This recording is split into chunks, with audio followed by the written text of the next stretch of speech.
Okay, can you get out? Like, can you say hi?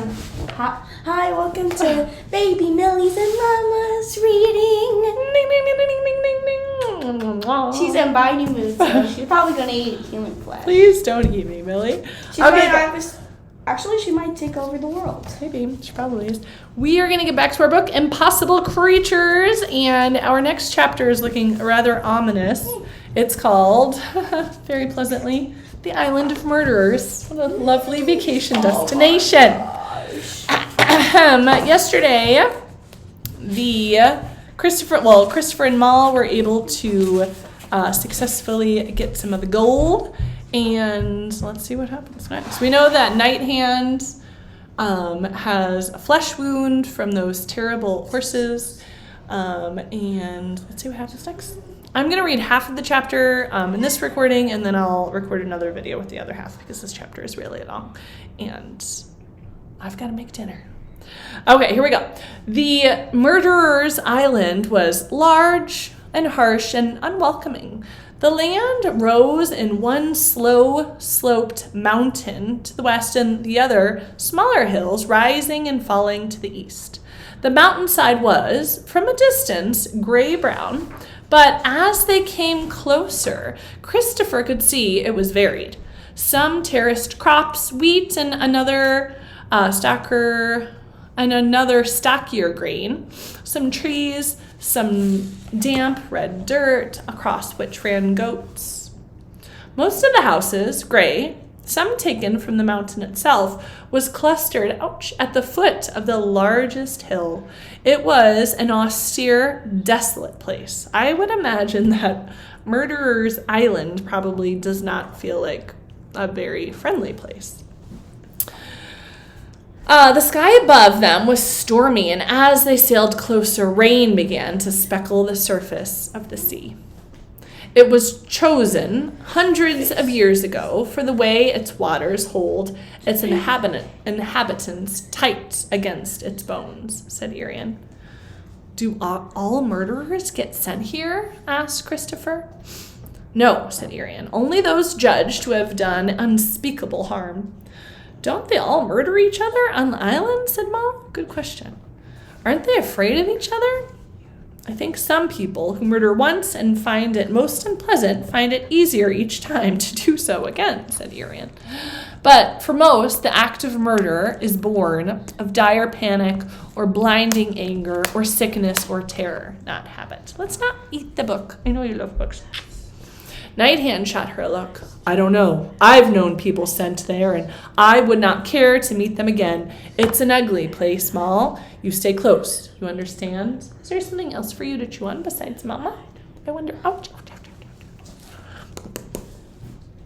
Christopher had expected to see around the island. Okay, let's go find a baby. Go find a toy, honey. Around the island to be wild, perhaps with 10-foot waves or some other ferocious way of holding people within. But the sea was the only sea, restless, gray, without malice. As they came closer, they saw, rising from the water on the wooden posts, a series of wooden signs in 15 languages. And the sign says, those who enter may not leave. Those who can, turn back now. Nothing good awaits. Yes, sir. Are we done reading yet? Well, where's George? He's reading the library because he gets distracted. The convicted are loaded on small boats here, said Irian, and sent on alone. This is where we switch boats. Night Hand dropped a bow and arrow he had found in Anja's cabin into the Ever Onward, along with a handful of kitchen knives, and the others flinched as they clattered down, and all four clambered onto the dryad wood boat. Keep in mind, this is the only kind of boat that can access this island. Irian pasted a scrap of sailcloth over the boat's name, just in case, she said. Night Hand touched Ratwin's head with his large, gnarled hands. The skin on his fingertips was turning a little blue, but he held himself upright. Guard the ship for us, he said. Bite anyone who encroaches on the face. Good advice. Mal turned to Christopher. She tried her best to grin. It was a failure. Let's hope the boat works, she said, or we won't be coming back. Christopher felt the fear rise in him, but he nodded. It will work. We'll get the potion and get out. I know we will. She looked at him, and he stared back, unflinching. He was a good liar. She smiled, more widely this time, and nodded. Good. The dock was built in the old-fashioned style, thick stone making 3 corners of a square lined with buildings. The fourth side open to the sea. The moored boats were all very similar to one another. Christopher saw smaller even than their own and painted clinical green or black. The dock flew with cast-off bits of paper and water-slicked rubbish. There were crowds, too, grouped in clusters of 3s and 4s to watch them come in. Most of the crowd were men of every age and race and stature, but among them a few women, their faces deeply lined.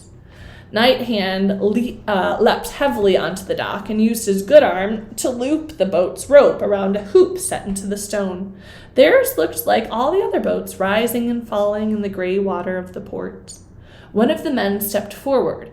He wore a clean suit, tattered at the sleeve and lapel, and his voice had authority in it.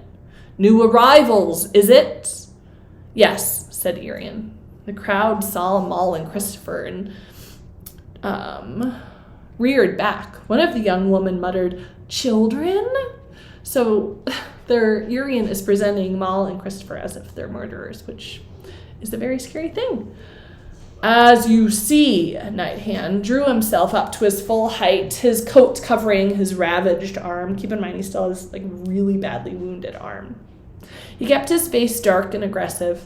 Everything about him jutted outward, jaw, elbows, brow. Nobody is to approach them. Nobody is to ask them questions.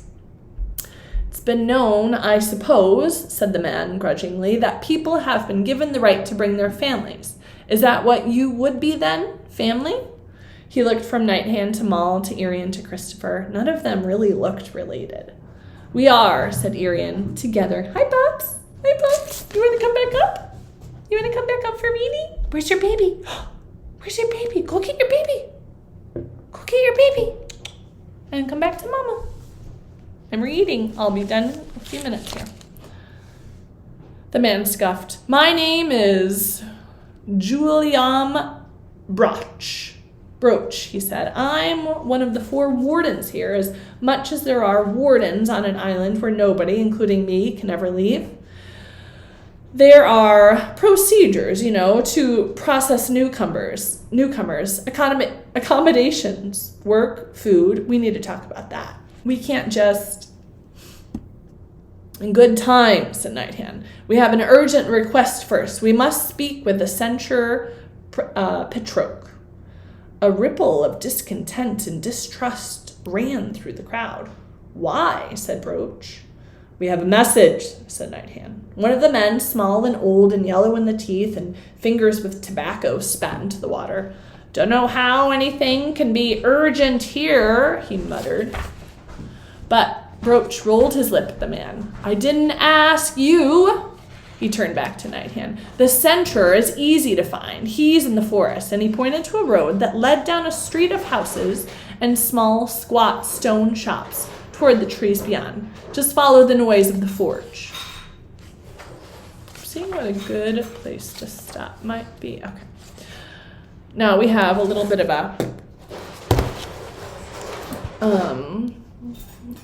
of space, and I'm thinking that they're probably going towards the forest, and let's see what happens. Indeed, the forest was very different from the forest through which they had ridden on unicorns. It was darker, and many of the trees were thorns. The branches reached for them as if trying to halt their progress and turn them back. The rain fell more heavily and thunder rolled over them. It's feeling very, very scary. Back in the town, dogs howled. Listen, said Irian, can you hear that? In the distance, very faintly, there was a clanging of metal on metal. The further they walked, the louder the sound grew. The woods opened abruptly into a clearing, one that had been hacked, not formed by time. There, in the center of the trees, bending over a cauldron on a fire, was the centaur. His horse's body and skin were both stark white, and his hair black, cut short, and his eyes green. His skin was rough, burned in places from standing over the fire. Nature had meant his face to be staggeringly handsome, but the cruelty of the lines etched around his eyes and mouth made it impossible. Oh, Moll whispered, and Christopher, following her gaze, realized with a jolt that the centaur was chained. The chain was locked with cuffs to his hind legs and was just barely long enough to reach across the clearing. It was pure gold. His voice was harsh, but he greeted them with some gesture toward courtesy. "Sit if you want," he said, and pointed to some rough carved stools close by him. Moll made to sit, but Nighthand shook his head, and she doubled back. They remained standing, out of reach of the golden chain. "The old woman on the longma told me to expect you. Hi, baby." As he spoke, he added a handful of leaves to the cauldron, and a bitter, acrid scent rose from it. "I didn't believe her. Who would come here to collect a potion that couldn't be transported off the island?" Ouch! Too hard. Ow! That hurts. His voice, "Go get your baby. You don't need to chew on me. Go get your baby. Where's your baby? Where's your baby? Go get her." His voice had a guttural quality. It sounded rarely used. "Do you have a way out of this place?" Nighthand's face was flat and careful. "It's no business of yours." The centaur waited. "We do," said Moll. "Yes. You brought the gold from the living tree. If you haven't, there's no point in being here." "We have," said Irian. His eyes looked her up and down, impotent. "Show me." Christopher took from his pocket the scrap of cloth they had wrapped around the golden branches. He crossed to the centaur, shivering in the rain, thrust them into his hands, and half ran back beyond the chain's reach. He could smell the sourness of the centaur's breath. The centaur unwrapped them, and there was a great leap of some fierce, wild satisfaction in his expression. But he only said, "I see." "So you will do it," said Nighthand. "Make the potion to bring back the immortal's memory?" "Perhaps." "Oh, I thought this was going to be easy. Of course it's going to be more complicated." "Perhaps." Nighthand pulled the glamoury blade slowly from his belt. "We have not come for perhaps." The centaur only raised his eyebrows. "Put away your little dagger," he said, "or I won't speak to you. Oh, I don't like what blades do to a conversation, do I?" Nighthand hesitated, then sheathed his blade. He was breathing heavily, and his legs were not, Christopher saw, steady under him. "Even if I make the potion," Petrock said, "I can't administer it. Do you understand me? It needs to be heated by dryad fire, and there are, you may have noticed, no dryads in this forsaken island." "But you can make it," said Irian. "I can, yes. I haven't said I will." Moll spoke as if she had been struggling to hold in the question and couldn't. "What have you done to get chained? Nobody else we've seen is chained." He turned harsh eyes on her. "Why ask when you so clearly aren't ready to hear the answer?" Moll glared at the centaur, flashing red, and Christopher glared too in loyalty. "Who says she isn't ready? Did you kill someone?" Petrock lifted his eyebrows. "Surely even a human could see that's a stupid question. Yes, I did, and part of my punishment, my people decided, was to be chained in an alloy of living gold, which I cannot break. It's unusual for one centaur to murder another."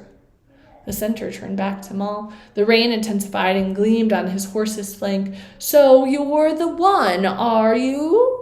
The long-hunted, ever-missing immortal? Come closer so I can see you. There are people out there that would pay 1,000,000 gold pieces to get their hands on you." But Moll jerked away. She crossed to a tree, sat down against it, and put her chin on her knees. It was cold. There was emptiness in her arms, where the burning warmth of Gelfin should be. She breathed in the scent of her jumper, where the griffin once had lain against her skin. My people speak of her, the centaur said.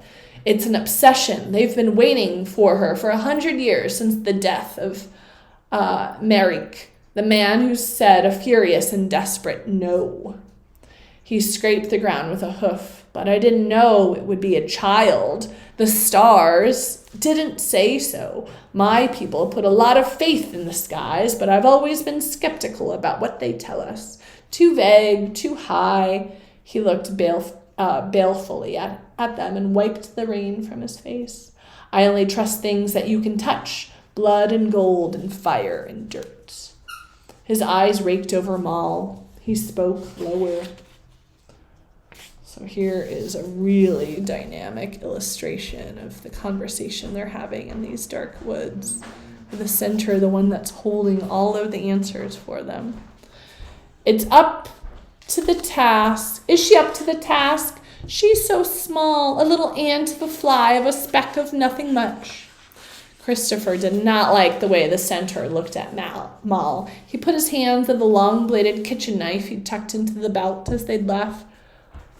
She's brave. Is that true? Or some of the baffling human politeness where you say neat and tidy things about people you despise? It's true. I've seen it. He wanted to force the centaur to see it. The fumes from the cauldron were making him thick-headed and ill, but he shook himself. She can fly. She escaped a murderer. She won't give up. It's not something she knows how to do. Patrox still stared at Mal. They say if the Glimmery isn't saved now, it never will be savable. It's a concept you humans have always struggled to grasp. That time might run out. The fire behind him sparked and he sniffed the air. It will be an ending, a dark, cold end. The centaurs understand that. I understand it very well. I see the power and beauty of such an ending. There was a shh of disgust. Enough! It was Arian, louder than Christopher had ever heard her speak. She stepped closer to Patroc, close within the circle of his chain. I don't care what you say or think. The pressure, the strange dark pull of the centaur's voice snapped in the presence of her clear, steady look. Will you make the potion, yes or no? If yes, do so. If no, tell us, and we'll leave you alone with your chain and your smoke and your miserable patch of mud. But I'll take the gold with us. Nighthand was watching her, his eyes red and swollen, the lid burned with admiration. Patroc rolled his lip at Arian. Fine, but I won't work under surveillance. Go into the town, return at dawn. Dawn is too late. We haven't got that kind of time to waste, said Nighthand. He winced with pain, and Arian moved closer to him just in case. Where's your baby? You'll have to waste it. I have in my stores the bones of the chimera and the blood of the cetus and the sap of the red urchin, but the blood needs 6 hours of steaming, and the forest has a bush of long-stemmed dewort, but it flowers only in the 2 hours before dawn. So you'll wait. We, my friends, must also wait for the rest of this chapter, which we will read next. And I am very interested in this wild recipe for the potion. And so, again, it seems like we have an answer to our problems. We are getting the potion, but I'll have to go back and read because I was a little distracted, I have to say. The potion itself can't be consumed on the island. Is that it? I'm going to go back to read after I say goodbye and confirm that. But again, a great book gives you answers, but then presents new hurdles. So we are on this very dangerous island. They're having to wait for this kind of crazy creature to make this potion. I can only imagine what they're going to be doing in town while they're waiting. And I'm also, I don't know if you're thinking about this too, I'm also a little worried about how they're going to get back off the island because according to Nighthand and Arian, they're presenting Christopher and Mal as kind of new inmates for the island. So many problems, so many questions. Thanks for reading with me today. Can you say goodbye, Millie? Bye, friends. And we'll read again soon. Love you guys.